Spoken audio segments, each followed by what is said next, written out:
Hey everyone, welcome to the latest installment of MSP Business School. My name is Brian Doyle, and with me today is my co-host Robb Rogers. Notice I only said my co-host. That's not right. sure where Timmy's at today, but he may be missing the next couple episodes, right, Robb? Yeah, he's stuck on the tarmac right now in a plane trying to head down to Nashville for his anniversary. With us today, we've got a very special guest. We have Jim Lippie from SaaS Alerts joining us today. Many of you listening may know Jim from a few other areas and stops along his career arc, but I'm going to let him tell you all about that. But with that, I'd love to say welcome, Jim. How are you? Hey, Brian. Hey, Robb. Great to be with you today. Appreciate the opportunity. Welcome, sir. Love your shirt. Thank you very much. I get a lot of comments on this shirt. It's our slogan, and people seem to like it. Very nice. Cover your SaaS. Love it. Yeah. Awesome. So, Jim, why don't you tell us a little bit of kind of your backstory so our audience can kind of get a feel for who you are and what has led you to starting SaaS Alerts today?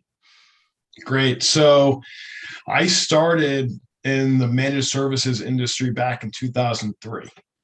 I was back before anyone was really calling this managed services. I worked for a company called Thrive Networks out of Boston. I started there as director of business development. And then by summer of 2005, they had promoted me to CEO. And then we were growing the company really, really well. And we had a great team of people there. And we ended up selling the company to Staples in December of 2006. I like how you just casually said you went from director of business development to CEO in a span of under 2 years. Just that casual statement right out there. What do you attribute that to? I mean, besides your, fantastic work ethic. Well, I was there at a fortunate time.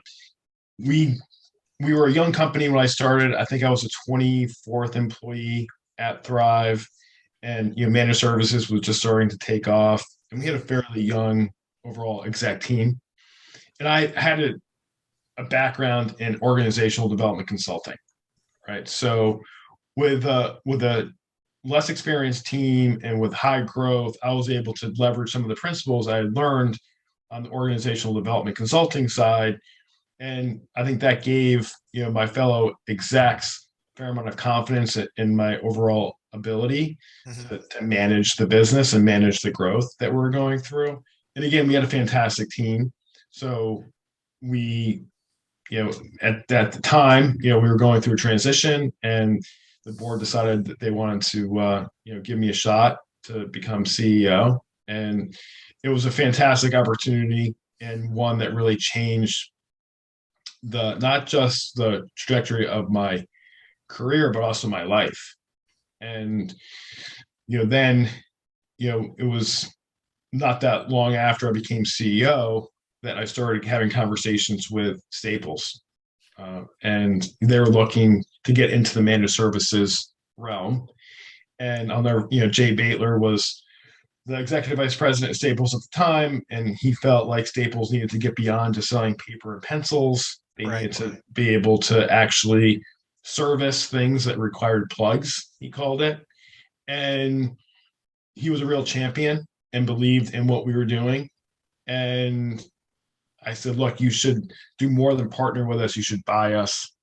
Long story short, they did. The deal was consummated December 22nd, 2006. I was a young CEO. I was 33 years old. And I learned so much from 2006 to the end of 2012 when I left. By the time I left Thrive Staples, I had ownership over the $180 million P&L that was their version of Geek Squad, Easy Techs, and also the Thrive business as well. And Staples just had they didn't really get what we did. Most of the people there didn't really get what we did, because they were so focused on office products. But the executives at Staples were just so impressive. I learned so much during that time of my career that really helped me quite a bit, the years following. So that was my kind of entry point into managed services and building and scaling, an organization. And again, we had a fantastic management team, people that have gone on to do fantastic things. We've got people that were on that team that own other businesses. They're CEOs. They're gurus in sales training. So it's fun to keep in touch with those people, and then I've been able to just parlay that experience into being in the software side of the MSP ecosystem since 2013. When you talk about that time period with Staples too, that was really during a period where they were going through some significant growth and weren't yet getting totally hit by the retail challenges that they now face with the Amazons out there. Did you see that, that was at all a distraction at that point in time for you too, that, there was so much focus on the core business, it was tough for them to really understand what you guys were doing on your side and they left you alone a little bit, or were they heavily involved? I'm always curious how that always comes when you go into the belly of a beast that big. Yeah, Brian, these are great questions. And the reality is that one guy, Jay Baitler, had a really great vision for us. And they went through it. So we were acquired in 2006. It was 2007 was a good year, but 2008 was actually the best year in Staples history. Right. And what people don't realize is that they see the stores and they think Staples really is just a retail organization. But when I was there, the business to business side was actually the best side of that business. And they acted like two completely separate businesses. Retail and business to business, where they call it North American delivery and retail, were almost two separate entities. Right. But North American delivery was growing way faster and was way more profitable. And that was the side that I was on. Beautiful. Initially. And it was a great experience to be there during that time. Now, in 2008, that great year that we had, Staples acquired Corporate Express. At the time, they were the fourth biggest office supplier in the country, maybe even the world. You had Staples, Office Max, Office Depot, and Corporate Express. That changed everything for us. And I'll never forget, one executive told me it was like a month before that deal ended up getting done. And there was rumors that it was going to happen and everything. His name was Neil. And Neil, we were at an event and he said, "You better hope this deal doesn't happen."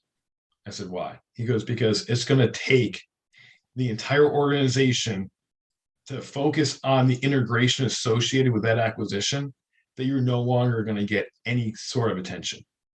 And he was 100% right. So after that acquisition, it was all hands on deck to do everything we could to make Corporate Express, that integration, successful. We were basically told, okay, go off in the corner and just kind of do what you do. And that was kind of the beginning, the end for Thrive at Staples. Like we ran it out, several more years doing what we did, but it never became the strategic asset that Jay Baitler had envisioned for Staples.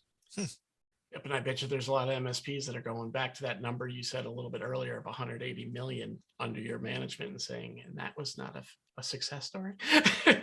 Well, here again, remember, that wasn't just the MSP. I mean, right. We had a successful MSP. That was also the Easy Tech business that they were trying to transform into an omni-channel business, which was .com and retail and remote, management.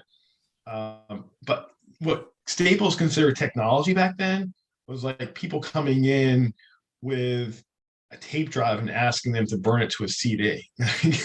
Like it wasn't, so yeah, it was a lot of revenue, but it's not what I would consider to be necessarily high-tech revenue. Well, guys, there's a couple of takeaways from that. I think the big one for some of our audience, because we know a good part of our audience are some of the people serving as sales reps and directors of business development out there. Work hard, learn your craft. There's an opportunity sitting out there for you at the table as well. Jim, thanks for sharing that story. That was pretty cool. Thanks for asking. No, I appreciate you asking the question. And I'll say this, in addition to that, Brian, because it's a fantastic point. One of the things that's carried me through my career is the business development piece, right? And I think that most organizations, the number one problem they're trying to solve for is sales and marketing and growth. Yeah. And if you understand how to build a sales engine and you understand how the sales process works and how to scale that, then you have an advantage over everybody else in terms of becoming a leader in an organization. So that's a definite takeaway. Yeah, you see it in the enterprise. When you look at some of those CEOs in the enterprise, most of them will tell you, my job is to be the best salesperson here, in the sense that, they're selling Wall Street. They're obviously selling the market on what's there, and then they're bringing everybody in to help them do that. So, the great point you just put there is, learn your craft, get to know it, study a little bit of business too, guys, so you figure out that side, and you too may be sitting here telling us about all these great accomplishments down the road. So, Jim, that's right. Awesome.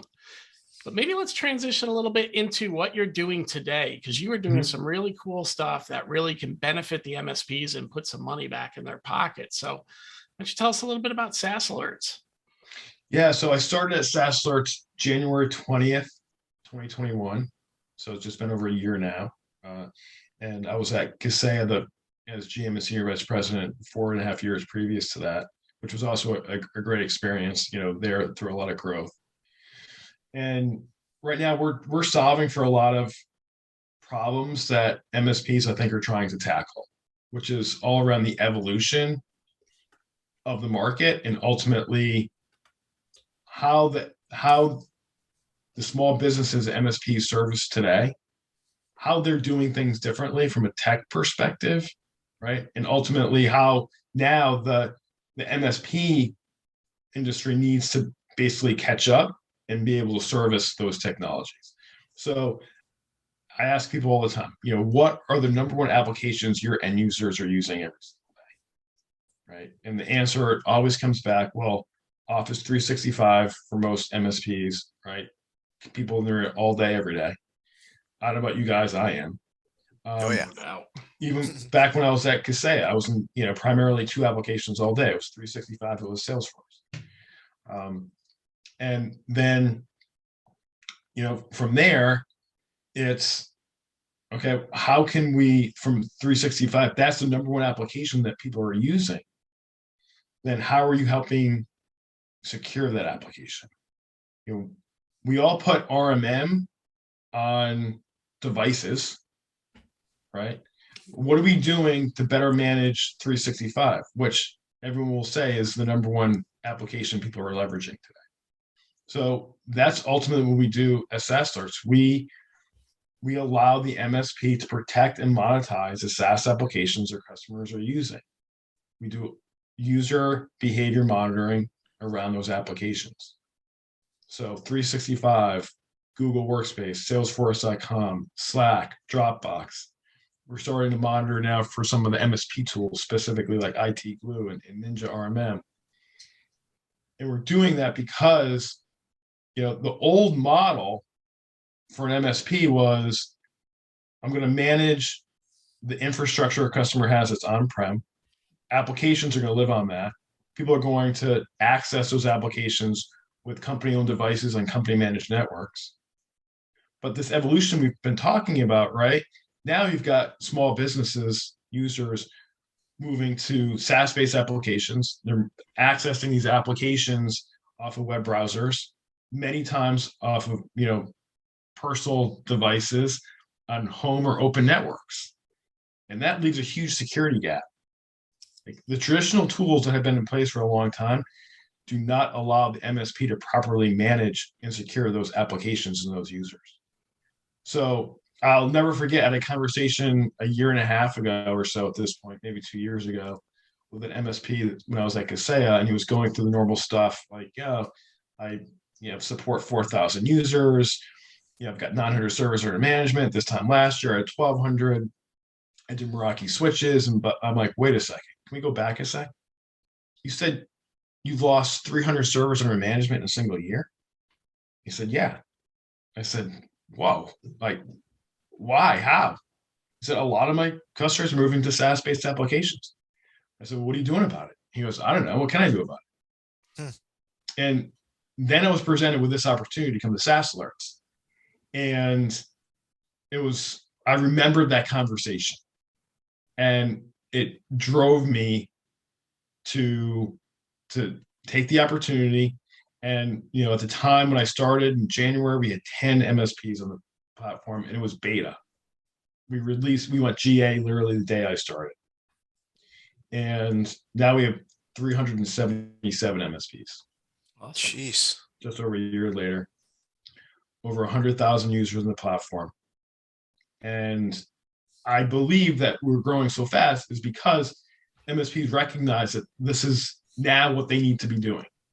They need to start following the user and securing the user as opposed to just devices. Yeah, I mean, with everything coming outside there, and then of course with COVID bringing the remote workforce, it really does come down to, hey, in an environment that no longer needs to rely on technologies like Active Directory, how are you going to keep track of what these users are doing? How do you know what they're doing with your data, right? Because now they're remote, and they leave, you may never collect that laptop again for a variety of reasons, as a perfect example. So, what are you mentioned some of the human behavioral characteristics, like what are some of the things, core type services that SaaS Alerts brings to the end user that would help them with some of those problems today?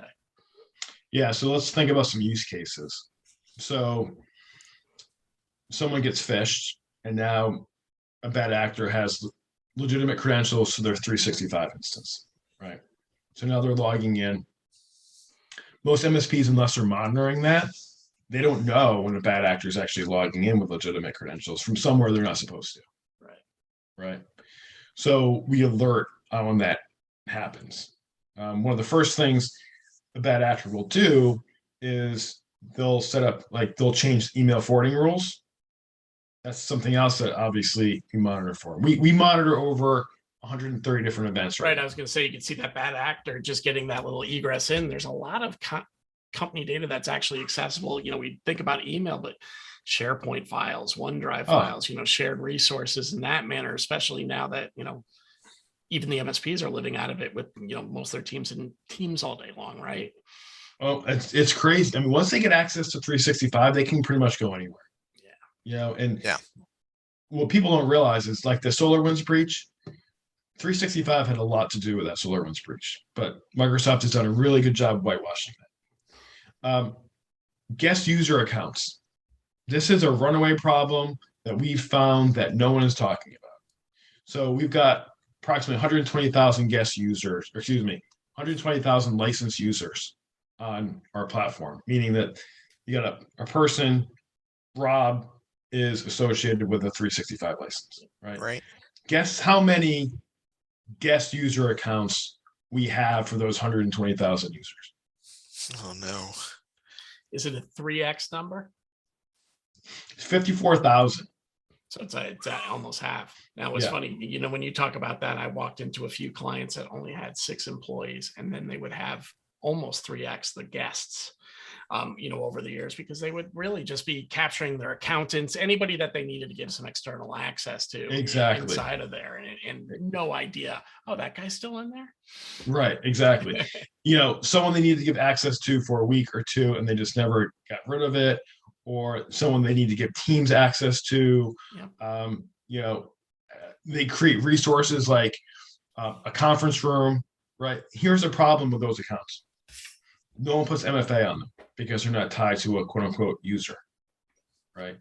And on top of that, you can log into them, right? So it's a bad combination. You have an account that can be logged into, but no MFA.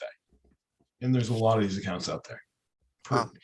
And it's a huge threat vector. So we're actually releasing a report in March called the SASE report, stands for SaaS Application Security Insights. And we're going to talk a lot about this problem then. So you guys are kind of getting it, first. So that is a use case. Another big use case is one of the great things about SaaS applications is it's really easy to share information. One of the bad things about SaaS applications, it's really easy to share information. And what we've seen is a lot of people sharing files anonymously that don't expire. Well, that's the path of least resistance, right? I got to get this link over to somebody, and I don't want to go through the 2 extra steps of putting in their email address and putting a time to it. So here you go. Right, exactly. They're only going to download it once. Of course, right? But then what happens to those? They just live forever, right? So we actually have something called an orphan link, where if there is a file that has been shared and goes dormant for 30 days, we actually notify the MSP so they can terminate that link on behalf of the customer. So there's a lot of these use cases, right, that we can alert the MSP to and provide value to the customer. We just this past week, we had a partner that said that they got an alert around a customer that was a specific user in a customer was downloading excessive amounts of information out of Salesforce. So the MSP called up the customer and said, look, this user is downloading excessive amounts of data from Salesforce. We were just alerted to it. Just want to let you know. The guy was like, I wasn't even aware. He went and found out. Long story short, the guy was fired. He wasn't supposed to be doing any of that, right? So in the traditional MSP model with the traditional tools, we don't know that, right? So I'm not saying anything bad about the traditional tools. We still need the traditional tools, but what we need is tools to be able to also combat the evolving threats associated with the technologies that people are using most. No, you found a gap that's real, and that gap needs to be addressed. And as an MSP, or those of us that were MSPs, this game's always been about continual adaptation to the changing forces within the environment. I joke about it all the time. 4 years ago, when I got out of the MSP space as an MSP side of things, ransomware was just an early stage conversation at that point. So, when you think of the threats, the changes to the landscape, to the 300 servers lost and the guy's not even blinking an eye, you've got to be able to adapt. And, these were some great things that you've brought to light about some of the threats that many people might not have even thought of, or knew they were there, but just didn't think of them collectively in a short period of time and go, wow, there's a lot of different ways we are poking holes into Office 365. Right. Right. And then the value, like if you are able to demonstrate that value to the customer, you create so much goodwill. Like we've had partners call up customers, hey, is Johnny in South Africa right now? No.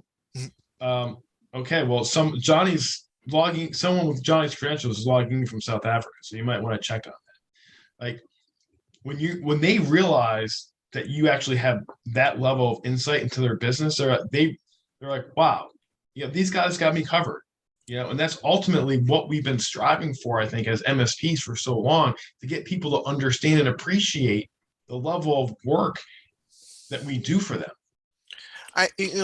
Speaking about this, one of the things that I saw out there recently is the Microsoft pricing and how it's, affecting people right now.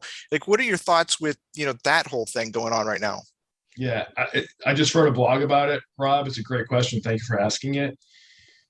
I think this is MSP's time to become thought leaders and to become that true trusted advisor. People have kind of thrown that trusted advisor term out for years. Mm-hmm. Some people have kind of struggled to reach that status.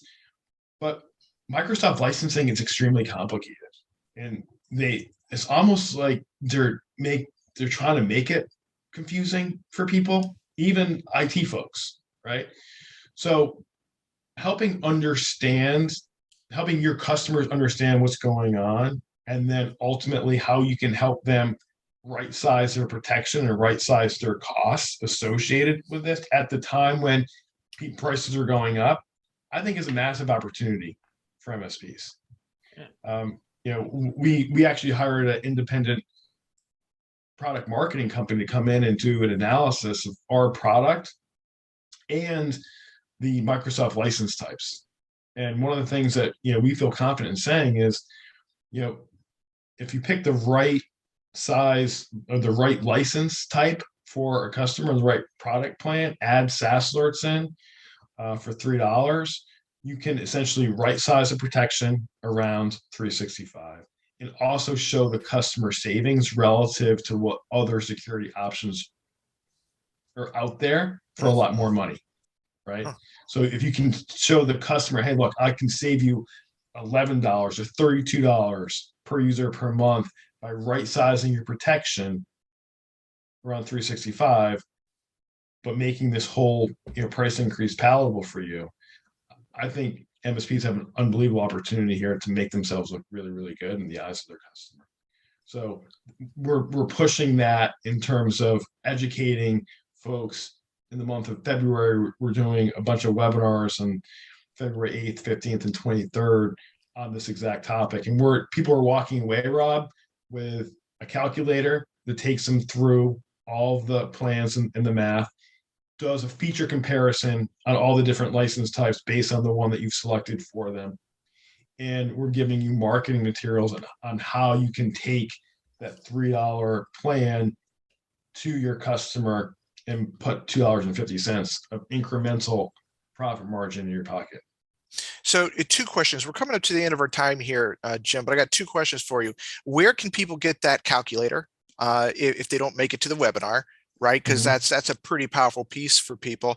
And how does the sales rep, is this more of a product for the account manager with your current client deck, or is this something that you can go into a prospect as a leading product into a prospect for like one of the hunter side on the sales team? Where do you see the quickest return for the sales reps? I think the quickest return is with existing customers as account managers. That being said, I would be using it all day long from a prospecting perspective too, because if I'm an MSP, what I'm saying is, hey, look, we've known this price increase has been coming up for a while. Most MSPs aren't even thinking about how they can right size your protection or right size your costs. We've done our homework.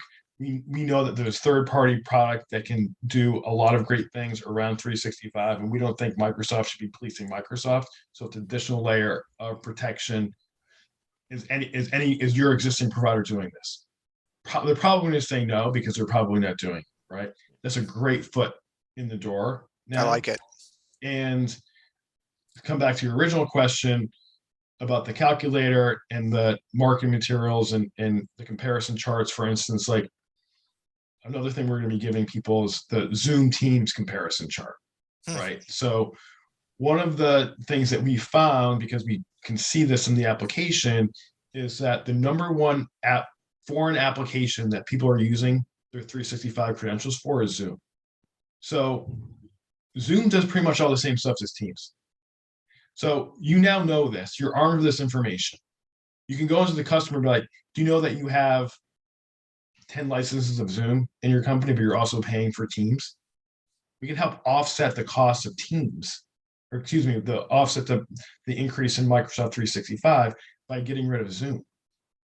This is a thought leadership and trusted advisor advice that you can be giving if you understand, right, what's going on in their SaaS environment. So to get that and all the other materials, you do have to register at least, Rob, for the webinar. If you don't have to attend, anyone that just registers, we're going to give you that material along with the recording of the webinar, so they know how to use it. Okay, and this is on your site? Yes, they would go to your site. Okay. Yeah, and we're doing LinkedIn campaigns too right now. So if you follow us on LinkedIn at SaaS Alerts, you can all this information is there as well. All right. Well, that about covers our time here, fellas. Jim, I really want to thank you. What a storied career. And I really like what you're doing right now. I think I agree with you that the quick, easy money would be account management, but the long-term big money would be a lead-in product for, getting that MRR, right? This would be a great way to separate yourself out. And it's so hard to separate yourself out there right now, for a lot of these salespeople in the different MSPs in that competing market. So I agree with you. Although it's good for account management, being a hunter myself, I would definitely be using this as a way to get in there to separate myself out from the competition in those deals. So from my seat, I agree with you totally. This is the age of advisory and orchestration. There's so many different ways that MSPs can advise, from licensing and security as the most obvious ones to, automation and more business intelligence tactics. Those MSPs that grab onto the concept of really being that advisor to the customer and learning more about them and not just trying to force things upon them will be the victors in the next gen. So Thanks for sharing that. And certainly thanks for sharing a little bit about your story today with us. Right. Guys, I really appreciate the opportunity to be with you today. It's been great. Okay, thank you very much. Hey, so Jim, and for anybody out there, we will be including Jim's LinkedIn profile with this podcast. So, I encourage you to go there, go to the website, sign up for the, the webinar, so you can definitely get that calculator and check it out. Also, this episode will be up on mspbusinessschool.com and anywhere you get your podcast. Jim, before we break away here, do you have any closing thoughts? Brian, Rob, if you do nothing else, make sure you cover your SaaS. That's it. Well said. That's well it. said. All right. Well, thank you, Jim. Appreciate it. And Rob, as always, great to see you. All right. Take care, fellas. Thanks, everybody.